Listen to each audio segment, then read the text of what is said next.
रूस ने यूक्रेन पर एक बड़ा हमला किया है। उसने अपने दक्षिण आस्ट्राखान क्षेत्र में अंतर्महाद्वीपीय बैलिस्टिक मिसाइल दागी है। ये पहली बार है जब रूस ने इस तरह की शक्तिशाली और लंबी दूरी वाली मिसाइल का इस्तेमाल किया है। रूस ने यह हमला यूक्रेन के अटैक के बाद किया है। इस बीच दुनिया इस बात से डरी हुई है कि रूस कहीं परमाणु हमला ना कर दे। कई नाटो देशों ने इस डर से अपने देश में बचने की तैयारी शुरू कर दी है।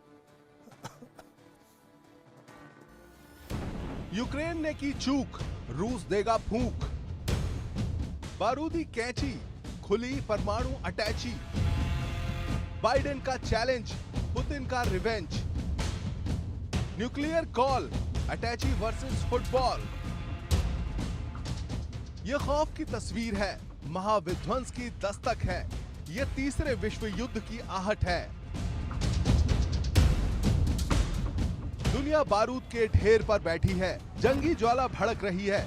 एक चिंगारी किसी भी वक्त दुनिया को परमाणु बवंडर वाले घेरे में कैद कर सकती है और इसकी वजह बना सुपर पावर अमेरिका। एक तरफ अमेरिका के अगले राष्ट्रपति डोनाल्ड ट्रंप 24 घंटे में रूस यूक्रेन युद्ध को खत्म करने का दावा कर रहे थे, प्लान बना रहे थे, अपने सहयोगियों के साथ मंथन कर रहे थे। लेकिन दूसरी तरफ अमेरिका के मौजूदा राष्ट्रपति जो बाइडेन के दिमाग में कुछ और ही खिचड़ी पक रही थी।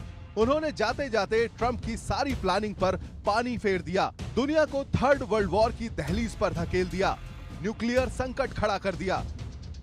जो बाइडेन के कारण दुनिया परमाणु हमले के साए में जी रही है, तीसरे विश्व युद्ध की आहट से सहम रही है। यूक्रेन की तरफ से रूस पर लॉन्ग रेंज मिसाइल अटैक के बाद दुनिया बस यही अनुमान लगा रही है कि पुतिन का अगला कदम क्या होगा। वो कैसे अमेरिका और यूक्रेन को जवाब देंगे? क्या वो परमाणु अटैक करेंगे जिसकी उन्होंने धमकी दी थी? और क्या दुनिया वर्ल्ड वॉर 3 की गवाह बनने जा रही है?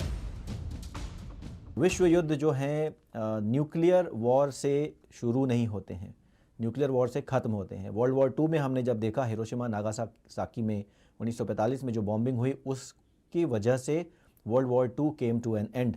तो यहाँ पे मैं ये बोलूँगा कि अगर जब विश्व युद्ध न्यूक्लियर वॉर से ही शुरू हो तो लड़ाई चलेगी नहीं फिर, और दुनिया तबाही के कगार पर आ जाएगी। तो शायद मैं ये बोलना चाह रहा हूँ कि विश्व युद्ध और ख़ासकर न्यूक्लियर विश्व युद्ध की संभावना अभी बहुत दूर है। दुनिया का ये डर, ये भय, ये खौफ गलत नहीं है, क्योंकि रूस भड़का हुआ है, अमेरिका और यूक्रेन पर तमतमाया हुआ है, बदले की आग में जल रहा है। और इस सब के बीच यूक्रेन की इंटेलिजेंस ने बड़ा दावा कर दिया है। रूसी सेना अपने इंटरकॉन्टिनेंटल बैलिस्टिक मिसाइल RS-26 रुबेस को दागने की तैयारी कर रहा है। ये दावा यूक्रेनी इंटेलिजेंस का है। ये मिसाइल कपुस्तिन यार एयरबेस से लॉन्च की जाएगी। इस इलाके को अस्त्र खान भी कहते हैं। संभावना जताई जा रही है इस मिसाइल में परमाणु हथियार भले न हो, लेकिन कम तीव्रता वाला परमाणु हथियार या खतरनाक पारंपरिक वेपन लगा हो सकता है। इस मिसाइल का वजन 36,000 किलोग्राम है। इसमें एक साथ 150 से 300 किलो टन के 4 हथियार लगाए जा सकते हैं, यानी ये मिसाइल MIRV तकनीक से लैस है। ये एक साथ 4 टारगेट्स पर हमला कर सकती है। ये मिसाइल अवांगार्ड हाइपरसोनिक ग्लाइड व्हीकल को ले जाने में भी सक्षम है। इसकी रेंज करीब 6000 किलोमीटर है। ये 24,500 किलोमीटर प्रति घंटे की रफ्तार से टारगेट की तरफ बढ़ती है, यानी इसे रोक पाना दुनिया के किसी भी एयर डिफेंस सिस्टम के बस की बात नहीं। इसे रोड मोबाइल लॉन्चर से दागा जा सकता है। इस खबर के बाद दुनिया थर्राई हुई है और परमाणु अटैक की हालत में अपने नागरिकों को बचाने की तैयारी में जुट गई है। रूस यूक्रेन में तनाव बढ़ने के बाद 3 नॉर्डिक देशों ने युद्ध अलर्ट जारी किया है। नॉर्वे, फिनलैंड और डेनमार्क ने अपने नागरिकों से जरूरी सामान का स्टॉक रखने और अपने सैनिकों को जंग के लिए तैयार रहने के निर्देश दिए हैं।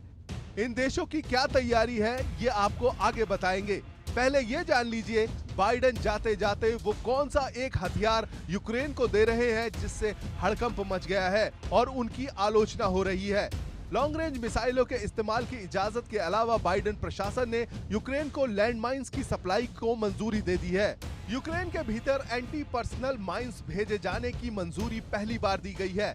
इसकी निंदा अंतर्राष्ट्रीय समुदाय लंबे समय से करता आ रहा है, लेकिन फिर भी जेलेंस्की के देश को लैंड माइंस भेजे जाने का फैसला अमेरिका के एक खास नीतिगत बदलाव की तरफ इशारा कर रहा है।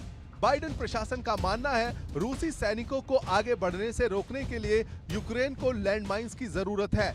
इसकी वजह यह है रूसी सैनिक ज्यादा भारी जमीनी बख्तरबंद वाहनों के बजाय जमीनी युद्ध के मैदान में आगे बढ़ रहे हैं। यूक्रेन ड्रोन युद्ध में ज्यादा प्रभावी है। बख्तरबंद वाहनों में चलने वाले रूसी सैनिकों को ड्रोन से प्रभावित होने का खतरा ज्यादा है। इसी वजह से वो पैदल ही आगे बढ़ रहे हैं, जिसकी वजह से यूक्रेन को उनको निशाना बनाना मुश्किल होता जा रहा है। यही वजह है उसकी प्लानिंग लैंडमाइन से उनको निशाना बनाने की है। कितनी खतरनाक है anti personal mines? Anti personal mines जमीन के नीचे छिपाई जा सकती है। जैसे ही इस पर वजन पड़ता है ये फट जाती है। यूक्रेन को मिलने वाली एंटी पर्सनल माइंस की क्षमता सीमित है। ये बैटरी से चलती है।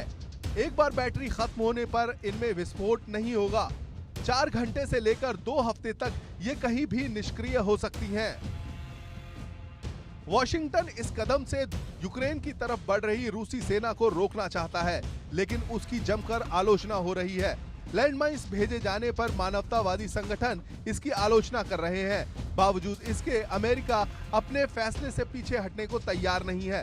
जाहिर है अमेरिका और यूक्रेन के ये फैसले रूस को एक्शन लेने पर मजबूर कर रहे हैं। यही वजह है कि नॉर्वे, फिनलैंड और डेनमार्क अलर्ट हो गए हैं। नेटो यूक्रेन का पार्टी नहीं है इस लड़ाई में, रूस के अगेंस्ट लड़ाई नहीं लड़ रहा है। नेटो एक डिफेंसिव ऑर्गेनाइजेशन है और डेफिनेटली वो अपना डिफेंस और डिटरेंस तैयार कर रहे हैं और वो किसी भी संभावना से निपटने के लिए अपने आप को सक्षम बना रहे हैं। नेटो के अंदर 32 देश हैं और अगर नेटो और रूस का अगर लड़ाई खुलेआम हो भी जाती है तो रूस का पलड़ा शायद भारी ना हो। अमेरिकी राष्ट्रपति जो बाइडेन अपने कार्यकाल के आखिरी 2 महीनों में यूक्रेन को जंग में खुलकर सपोर्ट कर रहे हैं। 5 नवंबर को ट्रंप की जीत के बाद बाइडेन एडमिनिस्ट्रेशन के अधिकारियों ने बार बार कहा है बाइडेन बचे हुए समय में यूक्रेन को मजबूती से जंग लड़ने और रूस के साथ समझौते में स्ट्रॉन्ग पोजीशन रखने के लिए मदद करेंगे। मतलब साफ है, बाइडेन जाने से पहले अपनी छवि एक मजबूत राष्ट्रपति की छोड़कर जाना चाहते हैं। फिर इसका अंजाम परमाणु युद्ध या वर्ल्ड वॉर 3 ही क्यों ना हो।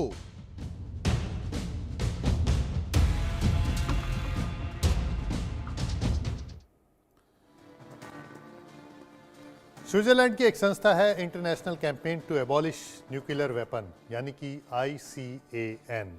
इस संस्था को 2017 में नोबेल पीस प्राइज भी मिल चुका है। ICAN के मुताबिक एक परमाणु बम एक झटके में लाखों लोगों की जान ले लेगा। वहीं अगर 10 या सैकड़ों बम गिर गए तो न सिर्फ लाखों करोड़ों मौत होगी बल्कि धरती का पूरा क्लाइमेट सिस्टम ही बिगड़ जाएगा। ICAN के मुताबिक एक परमाणु बम पूरा शहर तबाह कर देगा। अगर आज के समय में कई सारे परमाणु हथियारों का इस्तेमाल होता है तो इसमें करोड़ों लोग मारे जाएंगे। अगर अमेरिका और रूस के बीच बड़ा परमाणु युद्ध छिड़ गया तो मरने वालों की संख्या 10 करोड़ का आंकड़ा पार कर सकती है। मुंबई, जहां हर 1 किलोमीटर दायरे में 1 लाख से ज्यादा लोग रहते हैं, अगर वहां हिरोशिमा जैसा परमाणु बम गिर जाता है तो एक हफ्ते में 8.70 लाख से ज्यादा मौतें हो जाएंगी। अगर अमेरिका और रूस के बीच परमाणु युद्ध में 500 परमाणु बम का इस्तेमाल हो जाए तो आधे घंटे के अंदर 10 करोड़ से ज्यादा की मौत हो जाएगी। इतना ही नहीं, किसी युद्ध में अगर दुनिया में मौजूद 1% से भी कम परमाणु हथियारों का इस्तेमाल होता है तो इससे 2 अरब लोग भूखमरी के कगार पर पहुंच जाएंगे। साथ ही पूरा हेल्थ सिस्टम भी तबाह हो जाएगा, जिससे घायलों को इलाज भी नहीं मिल सकेगा। जब भी कोई न्यूक्लियर एक्सप्लोशन होता है, छोटा हो या बड़ा हो, उसके साथ में कुछ चीज़ें एसोसिएटेड रहती हैं। सबसे पहले तो एक बहुत तेज लाइट होती है, अगर उसको देख लेगा कोई व्यक्ति तो टेम्परेली वो अंधा भी हो सकता है। ऐसे ही उसके साथ हीट निकलती है, उस हीट से आसपास की चीज़ें जलने भी लगती हैं। फिर उसके साथ ब्लास्ट होता है, जो ब्लास्ट है वो बॉडी नज़दीक के एरिया में, कई किलोमीटर के एरिया में, depending upon the capacity of the bomb, लोगों को इफेक्ट करता है। और फिर उसके साथ रेडिएशन होता है, जो एक कंटिन्यूअस चेन एक्टिविटी है। जो परमाणु बम हिरोशिमा में गिरा था, अगर उसी साइज के 100 बम गिर जाते हैं तो पूरा धरती का सिस्टम ही बिगड़ जाएगा। ऐसा हमला होने पर क्लाइमेट सिस्टम पूरी तरह से प्रभावित होगा और खेती पर भी असर पड़ेगा। अभी दुनिया ग्लोबल वार्मिंग से जूझ रही है, लेकिन परमाणु युद्ध होने पर धरती का तापमान तेजी से कम होने लगेगा। वो इसलिए क्योंकि इन हमलों से इतना धुआं निकलेगा जो धरती की सतह पर जम जाएगा। अनुमान है कि ऐसा होने पर कम से कम 10% जगहों पर सूरज की रोशनी भी नहीं पहुंच पाएगी। वहीं अगर दुनिया भर के सारे परमाणु हथियारों का इस्तेमाल होता है तो इससे 150 मिलियन टन धुआं धरती के स्ट्रेटोस्फीयर में जम जाएगा। स्ट्रेटोस्फीयर धरती की बाहरी सतह है जो ओजोन लेयर से ऊपर होती है। इतना ही नहीं, दुनिया भर के ज़्यादातर इलाकों में बारिश भी नहीं होगी। ग्लोबल रेनफॉल में 45% की कमी आ जाएगी और इससे धरती की सतह का तापमान -7 से -8 डिग्री सेल्सियस तक पहुंच जाएगा।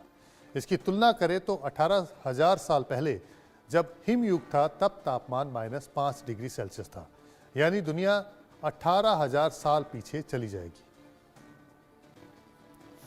न्यूक्लियर डेटोनेशन के बाद में lighting effect, blast effect, heat effect और रेडिएशन इफेक्ट ये तो जरूरी हैं, लेकिन अगर कोई बहुत बड़ा न्यूक्लियर बॉम्ब है मेगाटन सीरीज का, तो उससे निकलने वाली हीट से आसपास की वेजिटेशन और बिल्डिंग्स में भी आग लग जाएगी।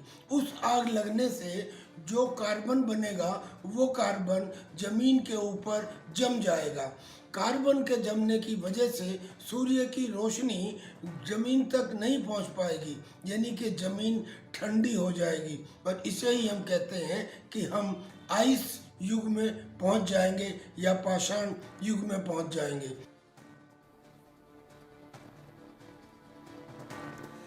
International Campaign to Abolish Nuclear Weapon के मुताबिक दुनिया भर के 9 देशों के पास लगभग 12,000 से ज़्यादा परमाणु हथियार हैं। इनमें रूस, अमेरिका, चीन, France, UK, Pakistan, Bharat, Israel और उत्तर कोरिया है। सबसे ज़्यादा 5,580 परमाणु हथियार रूस के पास हैं। दूसरे नंबर पर अमेरिका है जिसके पास 5,044 हथियार हैं। अमेरिका ने अपने परमाणु हथियार इटली, टर्की, बेल्जियम, जर्मनी और नीदरलैंड्स में भी तैनात कर रखे हैं।